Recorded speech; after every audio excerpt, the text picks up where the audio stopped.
नमस्कार, मेरा नाम अभिलाषा मावका है और आज हम बात कर रहे हैं advancing personality skill through time management. किस तरह हम समय को मैनेज करते हुए अपनी पर्सनालिटी स्किल को और ज़्यादा एडवांस कर सकते हैं। तो इसमें जब भी हम बात करेंगे तो आज देखते हैं कि सबसे पहले समय है, आप सब जानते हैं, क्या आज बीता हुआ जो पल अभी सामने है, क्या ये वापस रिपीट आना है? नहीं। ये समय हमारे लिए सभी के लिए बहुत महत्वपूर्ण है। जिस समय में जो काम करना है उसको उसी समय किया जाना चाहिए। यदि उसमें थोड़ा भी हम डिले करते हैं तो उससे बहुत सारे हमारे जो लक्ष्य हैं वो पूरे नहीं हो पाते। तो इसलिए कोशिश करें कि टाइम फ्रेम के अंदर सभी कामों को करें।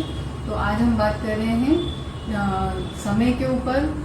इस समय में हम बात कर रहे हैं फोकस रखना है सेल्फ अवेयरनेस पर।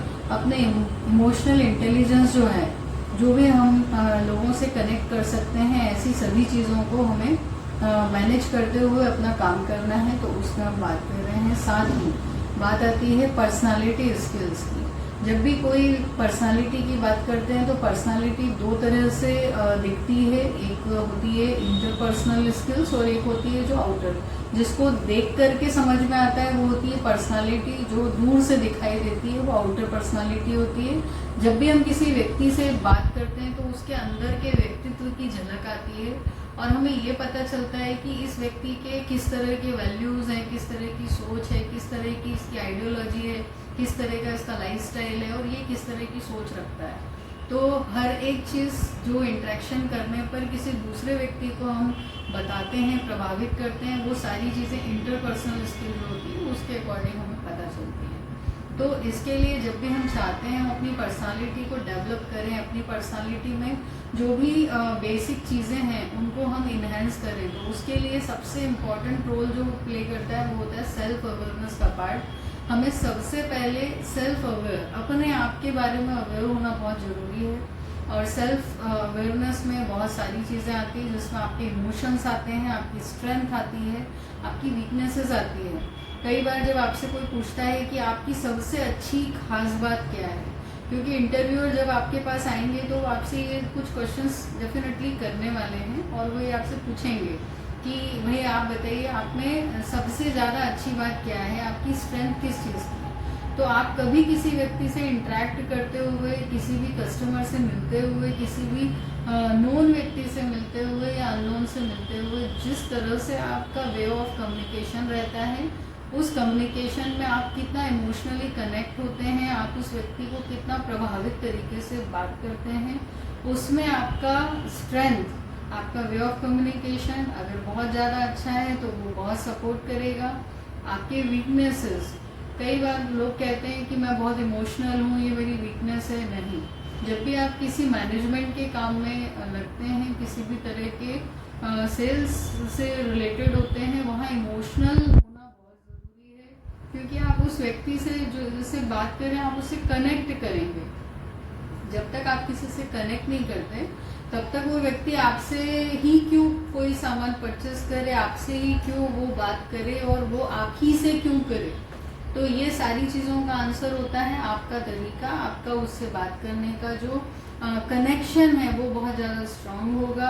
आपकी जो वैल्यूज़ हैं, आप उस व्यक्ति के परिवार के हित में जब कोई बात करेंगे तो वो कितनी इम्पॉर्टेंट होगी, उन सब का ध्यान रखते हुए जब आप करेंगे तो डेफिनेटली इससे आपकी जो डिसीज़न पावर है, डिसीज़न मेकिंग पावर, ये भी बढ़ेगी। और साथ ही जब आप अपने आप को जानेंगे कि मुझ में क्या कमी है, तो आप उसको पॉलिश करेंगे, अपनी स्ट्रेंथ में कन्वर्ट करेंगे और इससे आपका जो वर्क प्रोफाइल है वो और ज़्यादा स्ट्रांग होगा, जिससे आपको प्रोफेशनल लेवल पर बहुत सारी सक्सेस मिलेगी। इसके बाद हम बात करते हैं इमोशनल इंटेलिजेंस इन इंट्रैक्शन। तो जो EI जिसको बोलते हैं आज के समय में, ये EI जो है एग्जैक्टली लोगों से मिलना, प्रॉपरली कनेक्ट करना, रिलेशनशिप बिल्डिंग करना, अपने वर्क प्लेस पर भी, अपने रिलेशंस में भी, और जिनसे भी मिल रहे हैं उसमें हमको एक रिलेशनशिप बिल्ड करना बहुत ज़रूरी है। जब तक आप अगले की परिस्थिति को जानेंगे नहीं तब तक आप उसके हिसाब से उसको प्रॉपरली गाइड और सजेस्ट नहीं कर पाएंगे। तो इससे आपका जो टीम वर्क है वो बहुत ज़्यादा इन्हेंस होगा, आपका कम्युनिकेशन लेवल बहुत अच्छा होगा यदि प्रॉपरली आप इसका ध्यान रखेंगे। और इसके बाद हम बात कर रहे हैं बिल्डिंग इफेक्टिव कम्युनिकेशन स्किल्स। तो इफ़ेक्टिवली कैसे कम्युनिकेट करें, इसमें बात आती है दो तरह की चीज़ें। वापस से हम बात कर रहे हैं personal and professional. Personal level पर आप डेली रूटीन में जो अपने फैमिली मेम्बर से, अपने फ्रेंड सर्कल में जो बात करते हैं वो होता है पर्सनल कम्युनिकेशन।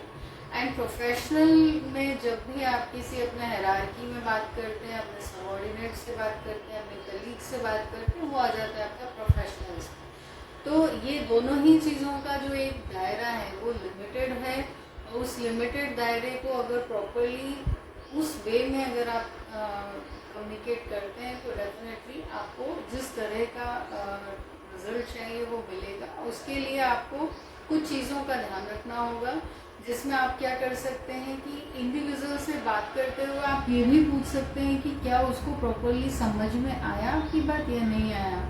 साथ ही जो बातें हुई है उसमें उसका फीडबैक जरूर लेने की आदत डालें कि उसको क्या समझ में आया, आपने जो बात कही उसमें फीडबैक किस तरह का है। तो उससे क्या होगा कि जो भी चीज़ें क्लियर नहीं हो पाई आप उसको और ज़्यादा अच्छे से क्लियर करेंगे और इससे आपको निश्चित ही बहुत अच्छा रिजल्ट आएगा। इसके बाद आती है बात पर्सनालिटी डेवलपमेंट की।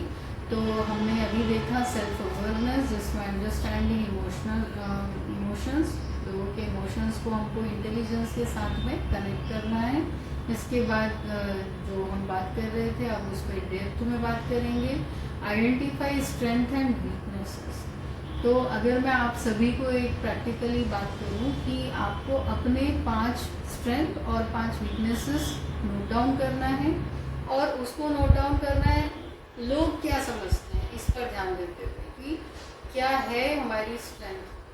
कभी कभी हमें लगता है कि भाई ये हमारी स्ट्रेंथ है और वो स्ट्रेंथ डेफिनेटली आप अपने काम में जब यूज़ करते हैं तब आपको उसका बहुत ज़्यादा अच्छा रिजल्ट निकलता है। तो आप उसको एक बार करके देखें, अपनी 5 वीकनेसेस और 5 स्ट्रेंथ को लिखें और जो भी आपको गाइड करने वाले मेंटर हैं आप उनसे बात करके उसको बहुत अच्छा कर सकते हैं और ज़्यादा पॉलिश कर सकते हैं अपनी स्ट्रेंथ।